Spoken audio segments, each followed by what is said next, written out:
Hey yo, what's up everyone? This is LadyRev and welcome back to my channel to another PoE video. Now, I'm bringing to you once again the Scion Only build, and this one is very special. As you can see right now, there are lots of green fireballs coming out and some lancing steel going on here. That's because we're doing a CoC with full abyss gear. Full abyss gear. So we got lots of eyeballs on her. Basically, we're adorned with abyssal jewels, and it's the build that I've been able to crack the most damage out of by far. Now, I'm not an expert in like building the best DPS in game, but I think I've played the game long enough to know how to scale damage. Still though, there are certain uniques that I could get my hands on, and there are lots of things that I still don't know, and I'm just really grateful that I get to find out every single time. Now, Abyss isn't really something new, but it changed over time. It used to be more like 5 link on the chest piece, and then there's a 1 abyssal jewel socket, and the chest piece does give you an elemental penetration gem support. And now it's not like that anymore. We're gonna see in a minute how we set everything up. But basically this thing can kill any boss, but it's also very, very squishy. So, I hope you enjoy the same way that I do. And here is the character right now. We're sitting at level 93, and we're in full abyss gear. All of them have 2 abyssal sockets. So we're using as many abyssal jewels as possible. The belt, we're lucky enough to get 100% increased effects. So we're putting elemental resistances and flat physical damage and life on here. However, you might also want to find some global crit multi as well. Now the main jewels that we're using are Hypnotics, which is the blue one, and the Murderous Eye, which is the red one. Then the reason we use that is because we need at least 1 unique abyssal jewel, and it's going to be the Murderous Eye, which we'll look at in a bit. The rings and amulet are not the best in any way, but they are doable right now, so we're going to keep them unless if we can find something better. The sword is the Shaper Exquisite Blade, so for the built-in cast on crit. And basically you just kind of like spam Essence of Woe until you get the spell damage and CoC on the sword at the same time.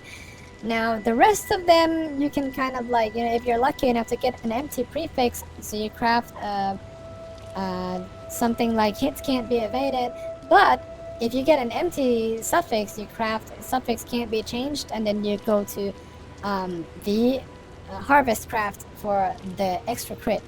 We're lucky enough to get the chance to deal double damage as well as attack speed from the Shaper's mod, as well as the crit and crit chance if you have killed recently. So clearing maps is insanely good. Now, that doesn't mean that bossing is not good, it is great. But like I said, the character is very squishy.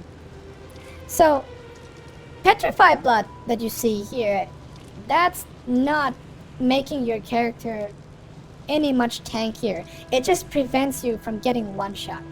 Now that means you can kind of like get 2 shots sometimes, but at least you have like a split second to get away from your sticky situation.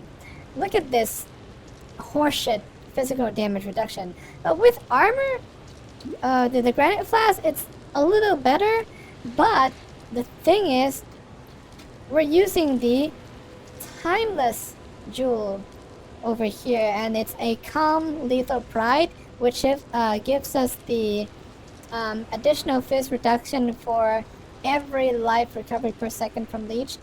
But then it means that we're gonna have to be leeching all the time, which means that Petrified Blood is doing that for us. Now when there's Petrified Blood, there is Pain Attunement for a lot more spell damage. Now we got Unnatural Instinct over here, classic Scion setup with the Timeless Jewels, so that we get that extra bit of strength, which means extra health. And we're getting increased physical damage on here, here, and here, as well as base fist as extra fire. So these are very nice. Now 5% increased strength is awesome. Okay, and we got some mana stuff over here, and this is the unique Murderous Eye Jewel for the extra crit chance. So we're basically using up to 5 Murderous Eye Jewels, including this one. Sorry.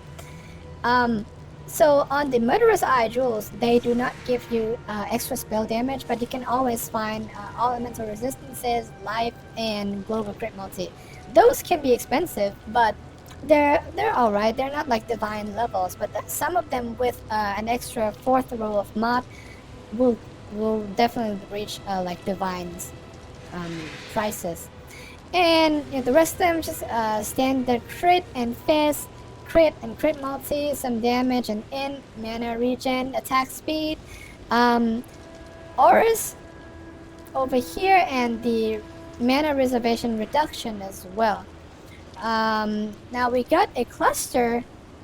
They're not the best anyway, but you know it's still kind of doable. I'd like to get the Feel the Fight, but I think those give you attack damage instead of like fist damage. We'll have to see again, I'm not sure, but it gives you attack speed. Now this is also not bad. Attack speed and increased fist, which will then increase our spell damage. We got some crits over here and another chance to deal double damage, and the star of this build is Secret Suffering. So you get brittle and sapped and scorch instead of freeze, ignite, shock, or chill. So we're making sure that we're critting as much as possible. And another abyssal jewel over here. This one is pretty good. It gives you so much flat physical damage to spells. And we got some fist as extra cold over here as well, and a conversion from fist to cold. Now we're gonna see why in a minute. We get the increased crit chance on the sword over here, and some spell suppression. Now it's only at 53%, so we're gonna have to get this suppression lucky, because otherwise we're still gonna get one shot by some spells. They're very powerful. We got the instant leech over here and some attack leech as life as mana. Now even though it's a CoC build, the attacks are still doing a lot of damage. So that's why we're getting this, so that we get a lot of leeching going on. And it's enough for us to sustain our spell casting, because we got 2 spells and they all go out every 0.13 seconds. So that is very fast.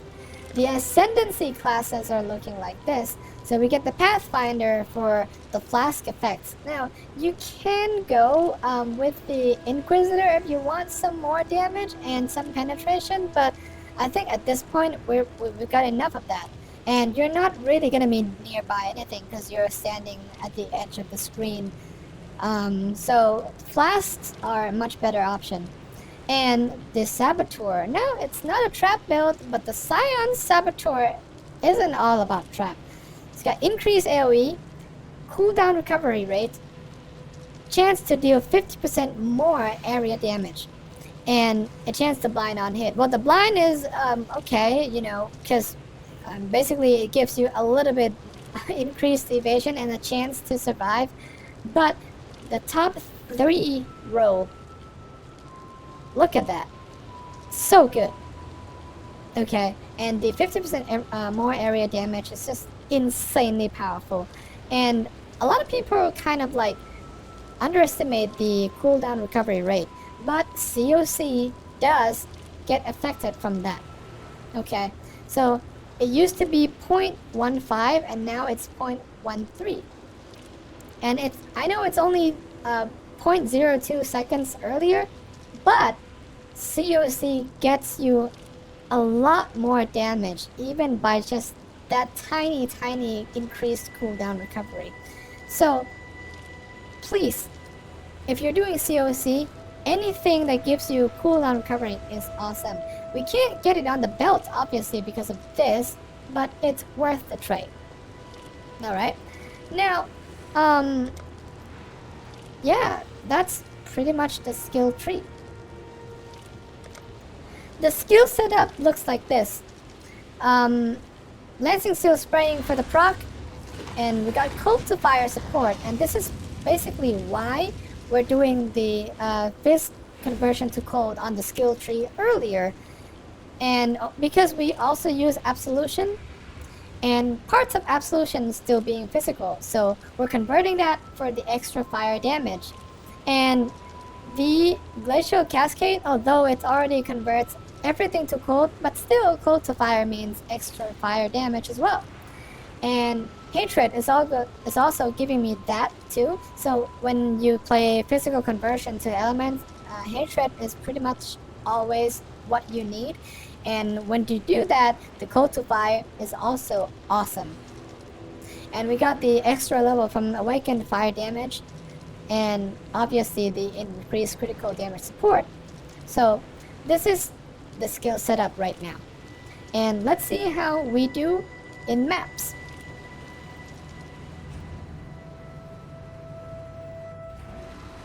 Okay, so here we are in our city square, and it's a tier 15 right now.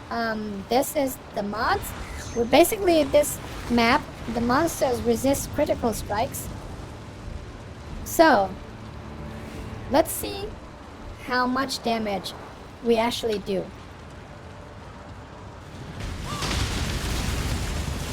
Boom!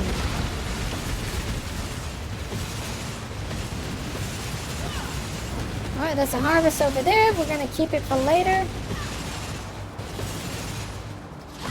So basically what you need to do is just you spam your attacks. But there it is! The map bosses are gone! They take less damage from crit, but still...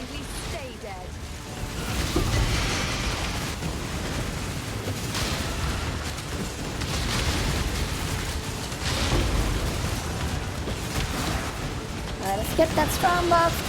So you get the strong box and just dash out right away.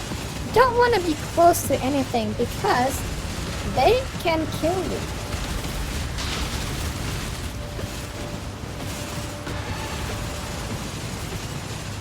Alright, let's see if we can go all the way. Might die over here, but it's alright. We don't really care about XP at the moment. But we haven't been dying for a while, and that's why our XP is right over here. Alright. So yeah, you want to stay way out here and just keep shooting things.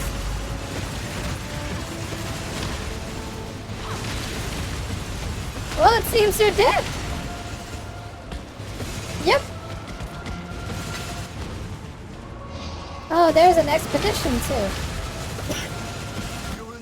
Now, I am alive, Rock. God damn it, stop. Don't jinx it. And what you're looking for in Expedition is basically, well, yeah, immune to fire damage. The skills are doing most fire damage. So, we don't want that. But if the monsters are immune to lightning or cold or physical, it's still doable. But this thing is pretty messed up, so we're gonna have to go over here. Yep, and see what happens.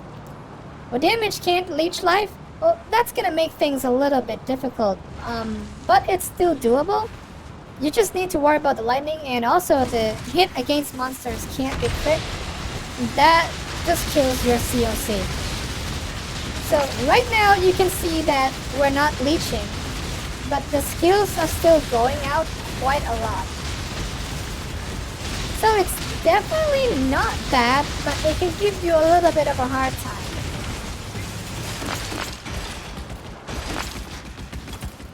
Now let's go see what we can do with Harvest. You can always notice how fast the skills are going out. Over here, when they're going on cooldown, that's when they pop. Oh? Oh crap.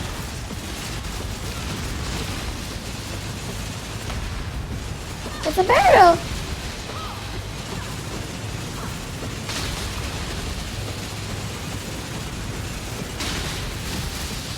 Now, by the way, the spirit charges do give you extra damage as a random element.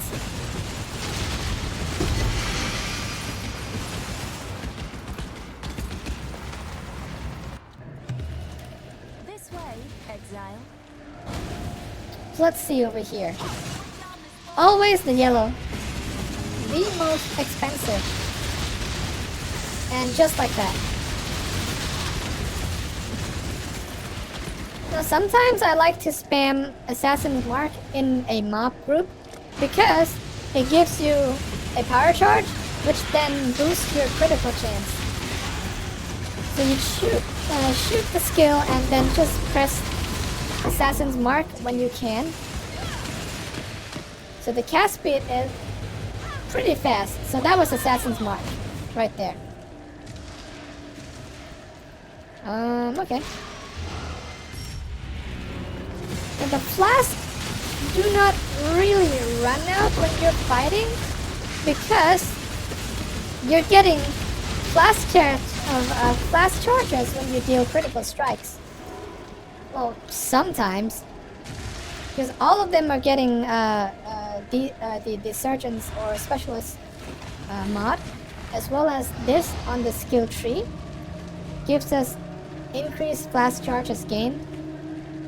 So and a chance to gain a charge on crit, and with the Pathfinder ascendancy, it's doing pretty good. And I guess that's it. So I hope you enjoy. I'll see y'all next time. Bye.